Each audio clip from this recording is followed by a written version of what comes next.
Good evening, everybody. Ambassador Mudgal, Ambassador Tariq Karim, Commander Arnab Das, and I think all the fantastic people at MRC and the interns. To be honest with you, uh, this is more being an operational kind of a guy. Liberal arts and UDA, this is a very exciting prospect. And I think each and every of the researchers has done the due diligence to at least get into it. Of course, it's a growing field and progressive. If you allow me, I'll probably note it down some things for each of the presentations. Just my views. They may probably in this whatever little time I could grasp of what the researchers have been doing. If I start with building the blue sun, I think one thing I must say that it's a very short, evocative, and carries the idea of illumination, guidance, and the life of the UDA. So that quantifies it all. That why it is an important thing, and I think what has been said is very important. And I think the research brings it out all on that. As far as the global relevance of UDA is concerned, I mean, before I go on to it, the view I took, or what I would just like to submit, is that having been here at the College of Defense Management and being party to a lot of research, one of the things that I think most researchers should be careful of is not to situate the appreciation. In the sense that not take into account that this is the ultimate goal I want and then work backwards. So that what happens is then that research does not become original. You're trying to fit something into something. I'll come to it in probably some of the presentations. I did feel that, but just take care of that because you all are doing some fantastic work and it's original. It's actually original. There's not much information about it, so it must not only sound but appear also original. So just be careful of not situating the appreciation, as we call it in the armed forces, that I know I have to win that, so I assume that everything down the line will be there. So coming to this presentation on the global relevance of UDA, I think what I could make out is that the central hypothesis of this particular presentation would be that the world's ocean are increasingly becoming interconnected through this climate change, geopolitics, subsea infra, blue economy, etc., and all. And I think the presentation was on the right track. But what is that we must answer the question is that what makes UDA globally relevant? Is it UDA or is it MDA? Because this is another parallel term, maritime domain awareness.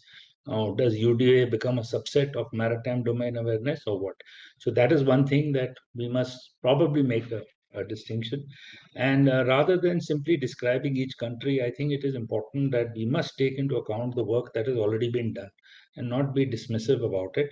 So that rather a comparison, because this comparison can help us maybe make a global UDA maturity model wherein we could identify level 1, which is a basic model that we are talking about, level 2, which could be at a national level, level 3 could be integrated one, level 4 could be getting AI into it somehow, and of course level 5 will be a global cooperative model wherein multiple UDA frameworks can work together. So this is something that could perhaps be a thought process, and maybe because work is being done here, this could also form the basis of identifying what is the global UDA readiness index.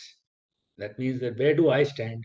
Where does XYZ stand? So that will obviously keep the ball rolling and keep everybody on their toes that they need to achieve that kind of an index. It is not to say that, it's not from the political part of it, but fact is that, we would like to obviously learn something good. And if we are down on the index rankings, maybe there is scope for us to come up and reach that level. And of course, one thing, I am not sure, maybe I could be wrong, but there is, I read somewhere that there is a sustainable development goal, which is about life under water. is there. So maybe what is the relevance of UDA that we are talking, and how does it map onto that?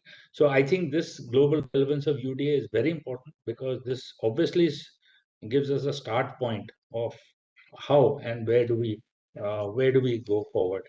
As far as the marine heat waves thing was concerned, I think, I mean, when I read that paper, it's a very highly scientific. It's got a high scientific potential, and I think I was glad that.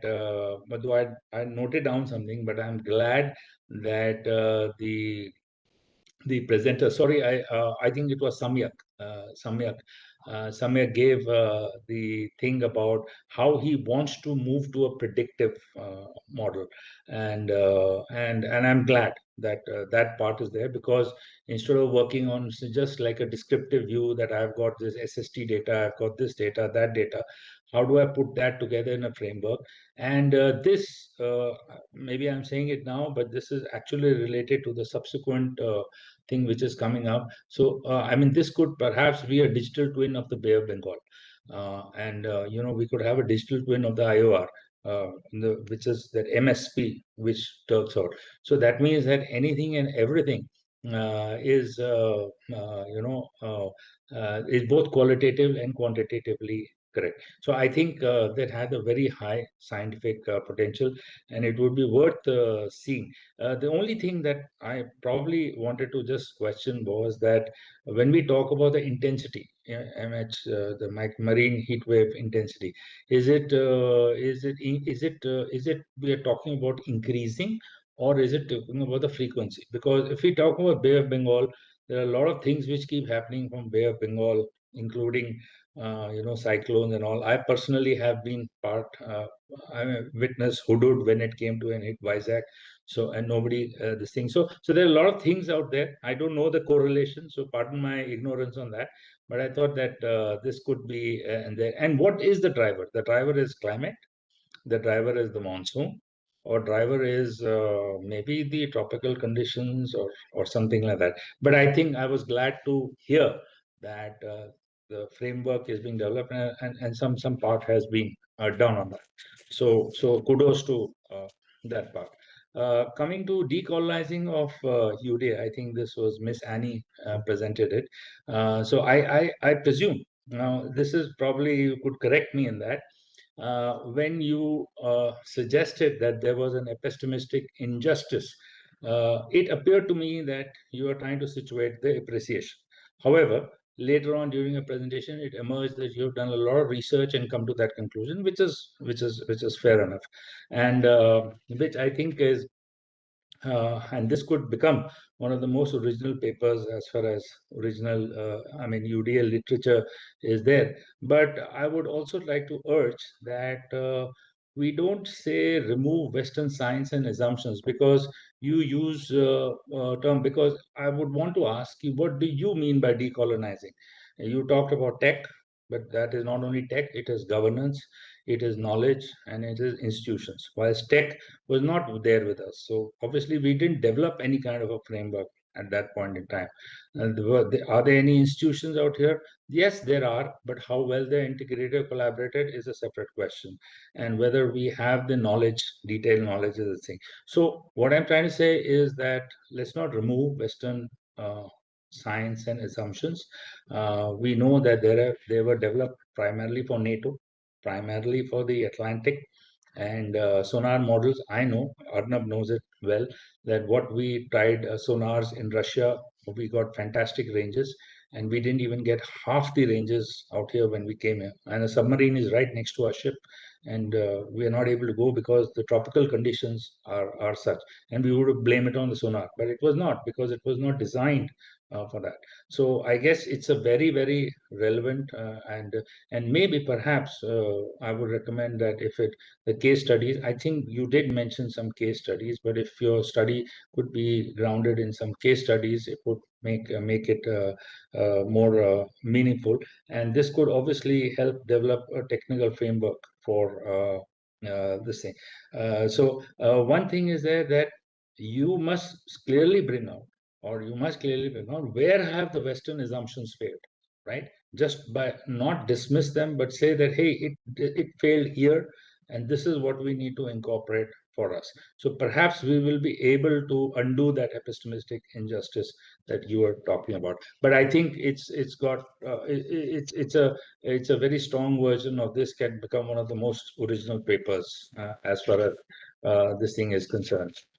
Coming to the marine spatial planning, I think if I understood it correctly, and I think that was relayed in highlighted that we rely on statistics maps. In fact, we should be using digital simulations. So please correct me if my understanding is wrong, but I felt that because I'm a tech guy, computer guy, so I relate to simulation rather than building first and then discussing later. And I think this is a brilliant idea as far as creating a digital version of the EEZ for India. So, and which covers, I presume it covers Bay of Bengal, Arabian Sea, and all.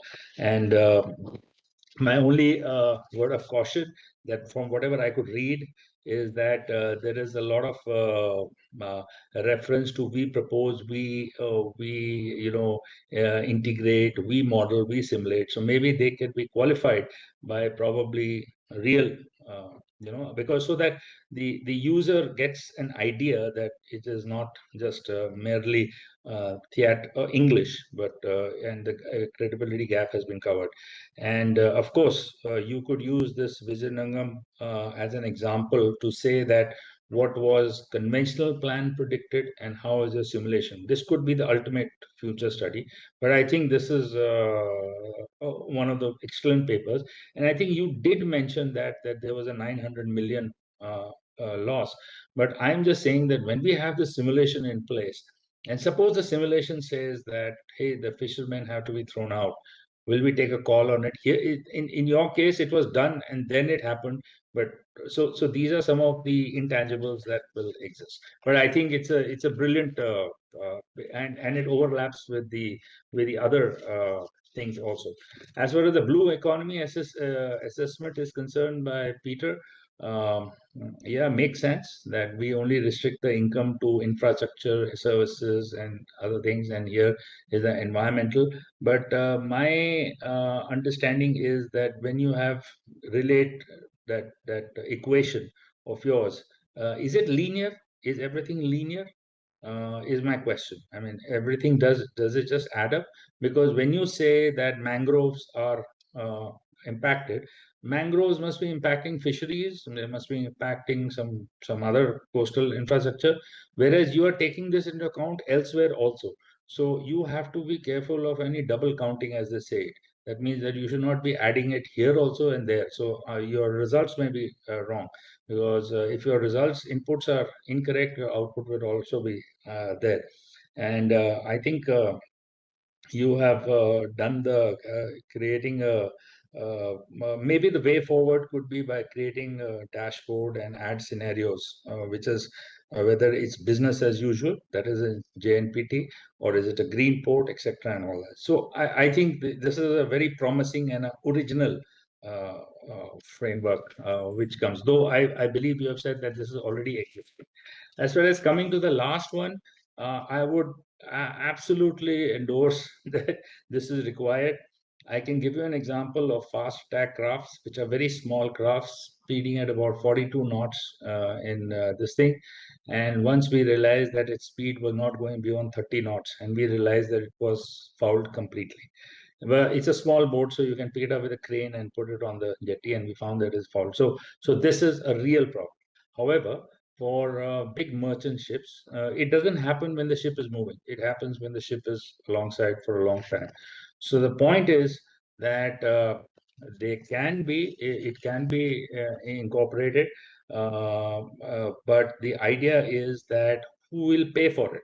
Is the ship owner going to pay for it? So this must get incorporated in your research. So perhaps what I recommend is that for the 24,000 TEU, I was wondering where did this figure come from, but you have already clarified it. The 24,000 TEU, you could probably do a comparative study and take out the penalties that would be associated with it. So that's all from my side. Sorry, I've just given what I could just quickly make out, but thank you very much for this opportunity to be part of it. Because this is an eye opener for me also. And thank you, Arnab, and thank you, everybody.